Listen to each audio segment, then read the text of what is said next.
kami sa Munich ngayon. Mamapasyal lang. Anong gagawin namin? Punta sa mga mall. Isa-isahin namin yung mga mall. And then, kakain. Magdadrive kami hanggang Holzkirchen at mag-uumsteigen sa train. Kasi nakakapagod mag-drive kapag pagod kang mag-shopping. Pero window shopping lang naman.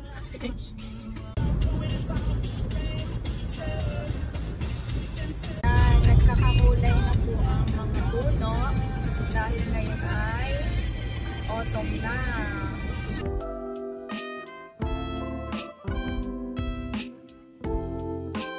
Nandito kami sa Vietnamese restaurant at umorder kami ng soup. Yung kay Malvin ay beef, yung sa akin ay duck.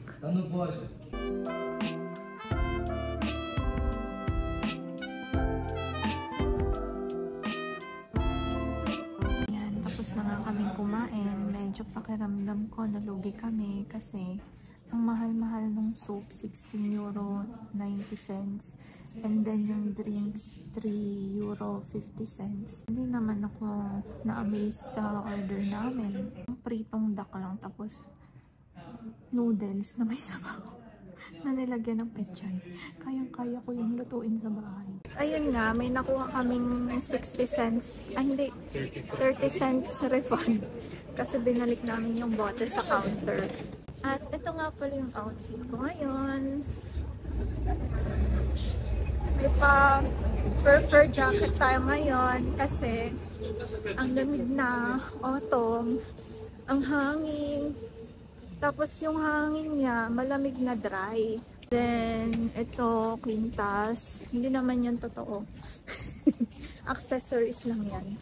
Tsaka to sa H&M. Tsaka, ito yung pants ko. And then, rubber shoes lang. Kasi maglalakad-lakad tayo sa Munich na masyal. So, bawal mag-inarte ng sapatos. At baka sumakit yung paa. So, malulugi tayo sa pamasahe. At mapapauwi tayo ng maaga. Hindi natin ma-enjoy yung buong pamamasyal. Kaya dapat komportable yung suot mo. Yan, hagardo na kami. Kakalabas lang namin sa Kauf Galleria. At nakabili ng cooking utensils. Mga naka 139 euro ako. Pero deserve ko naman to. Kasi nagtitiis ako sa mga kalawangin. Baka matekano tayo yan. Yan. Kaya panahon na para mag-upgrade. Diba? Nandito tayo ngayon sa daan. Mag-milk tea muna tayo.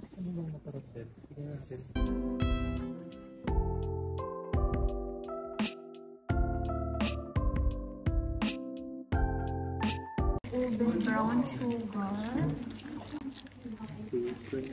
with creme brulee. Iniintay ko nga si Malvin at kami ay mag-grocery para sa mga ingredients ng cinnamon. At nandyan na siya.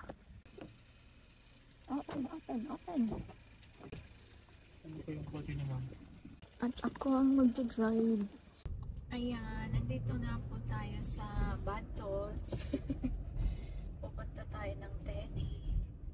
Naman kami sa Reve, bibili ng cinnamon. Ayan, nagkikrave si Malvin sa sushi maki. Kaya bibili muna kami ng isa.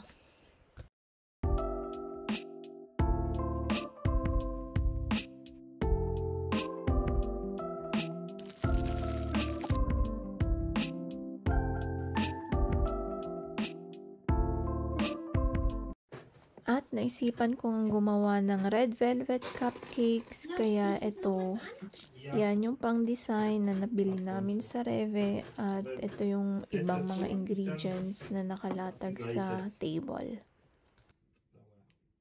Ito nga pala yung ilan sa mga finished products. Ayan, on the way kami ngayon papuntang Wolfratshausen. Punta kami ng parang IKEA ng Germany. XX Litz. Hindi ko alam paano i-pronounce. Slits! Bilisan na lang natin para hindi halata. Punta rin kami after noon sa coffee shop. Hindi. Ang tawag mo? Parang bakery. Kondituray ng Wolfratshausen na isinadjust ng katrabaho ko na masarap daw doon. Kaya lang medyo pricey. Yung isang maliit na cupcake €4. Pero try na lang din natin. And then kapag gutom, may kilitiw nga lang ako.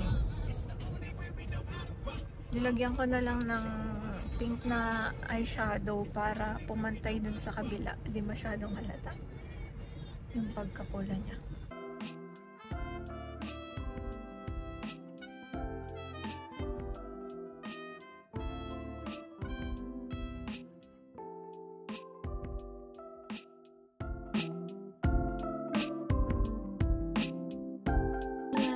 Na tayo sa exercise.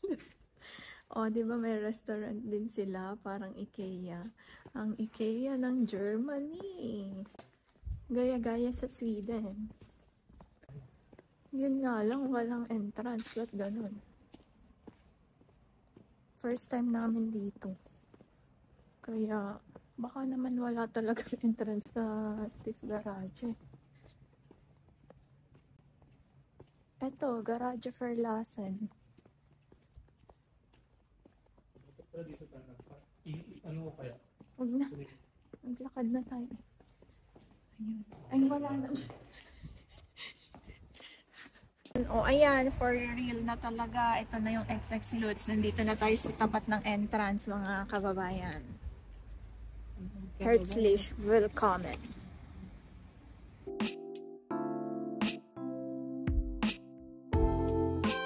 Bili tayong bedsheet para malambot ang higaan at masarap ang tulog. Hoy, ang saya-saya dito, para akong nasa IKEA, pero IKEA ng Germany.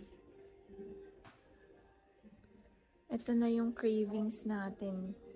O ako lang, ewan ko, tumatanda na. Ganda dito, oh. Yan o, ang ganda. Glass, mamahalin. Magkano? €20 na. Napili na namin kumain dito kasi ang ganda ng view. Tingnan nyo naman. Autumn sa labas. Glass yung window. Panorama view. And then restaurant siya. Oh. Smile. Squash soup. Pumpkin soup. Gusto kong matry.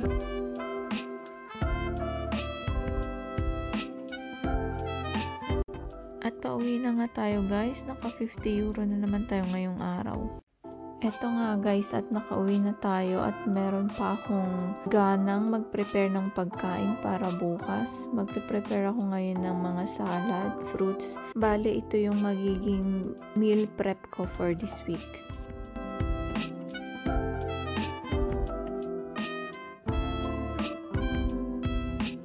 So guys, isang tip para sa maayos na meal prep, hugasang mabuti yung mga gulay, mga pagkain, prutas, para hindi agad siya masira kahit nasa ref. And then, syempre makakaiwas ka rin sa may idulot na sakit kung hindi ito mahuhugasan ng mabuti. So, isang paraan sa paghuhugas ng mga prutas, pwede mong lagyan ng baking soda yung tubig na gagamitin mong panghugas sa mga ito.